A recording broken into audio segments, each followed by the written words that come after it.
Today, we're going to be comparing the iPhone 14 Pro against the Sony ZV1 for stabilization. How good is the iPhone 14 Pro? How good is the Sony ZV1? There's only one way to find out. Let's do some testing. Let's check it out.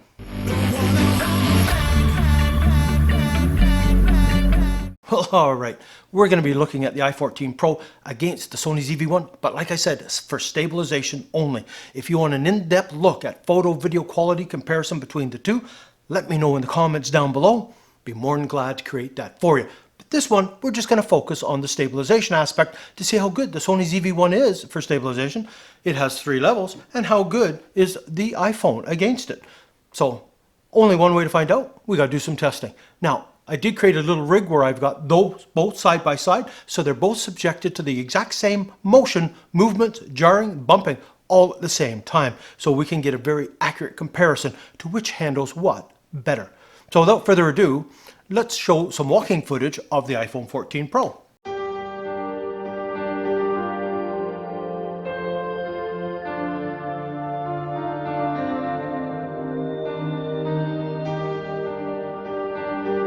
That's pretty good. Now let's look at the walking footage with no stabilization on the Sony ZV1. How is it?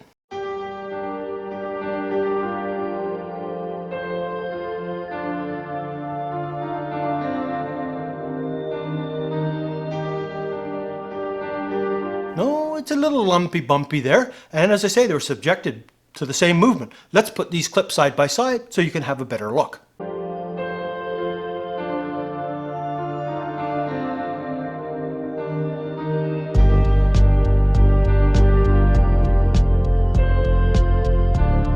Well, I think you can see the difference between the two. Now, let's try upping the game a bit. Let's try running with the iPhone 14 Pro and see how that footage is.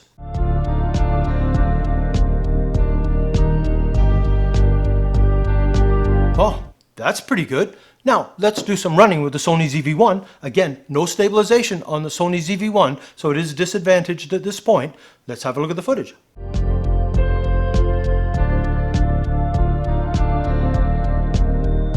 Oh, that's pretty bumpy, but again, no stabilization. Let's put these running clips side by side so you can have a good look.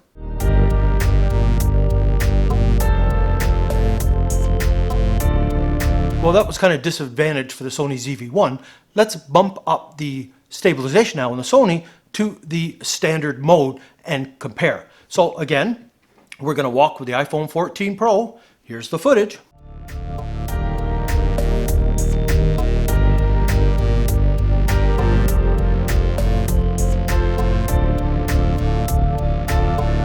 Now, let's have a look at the Sony ZV1 in this standard stabilization. How's that footage?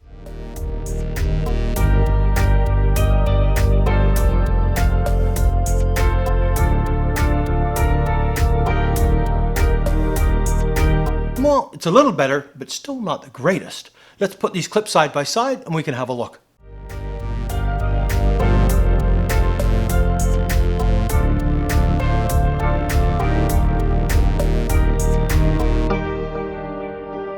All right, now we're going to do some running with the iPhone 14 Pro and see how it is.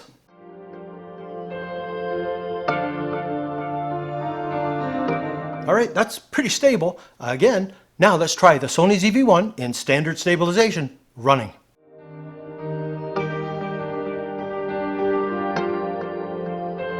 Okay, it's better, but it's still not very good. Let's put these clips side by side and you can see exact comparison between the two.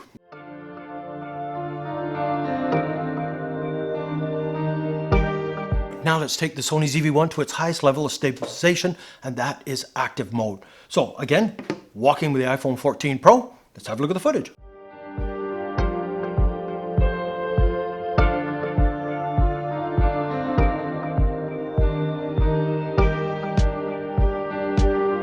Stable as all the other times I did it. Now let's look at the Sony ZV1 in its active stabilization mode. How is it?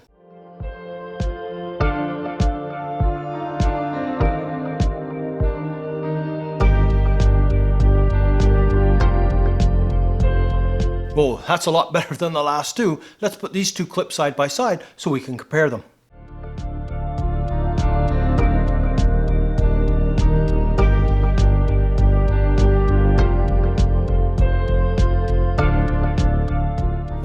you can see there's definite improvement in the Sony ZV1 in its highest level of activation. Now, you got to be aware though, when you're in the active mode and you increase the stabilization on the Sony ZV1, it does crop in a bit. So be aware of that. Again, now let's challenge it a bit more. Let's do some running with the iPhone 14 Pro. We've already seen the footage, so it should be the game. Let's check it out.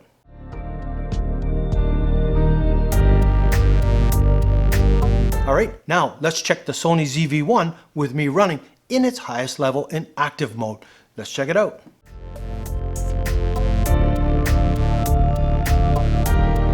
Definitely redeemed itself. That is pretty good. Let's run these clips side by side so we can have a better look at the two.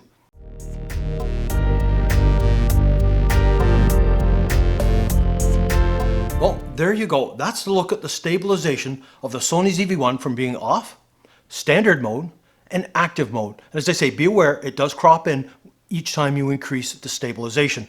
But without the stabilization, it's pretty shaky, pretty jarry.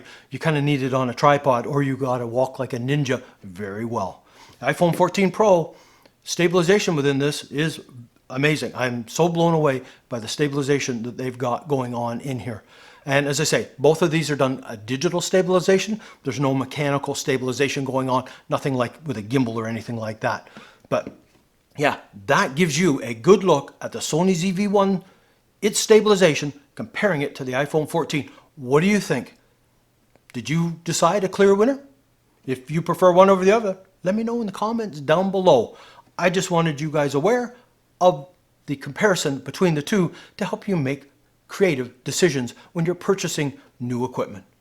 So anyways, that's it for this one. If you're new to the channel, please subscribe. Hit that bell notification so you're aware when I post new videos like this. If you enjoyed it, please give it a thumbs up. So until the next time.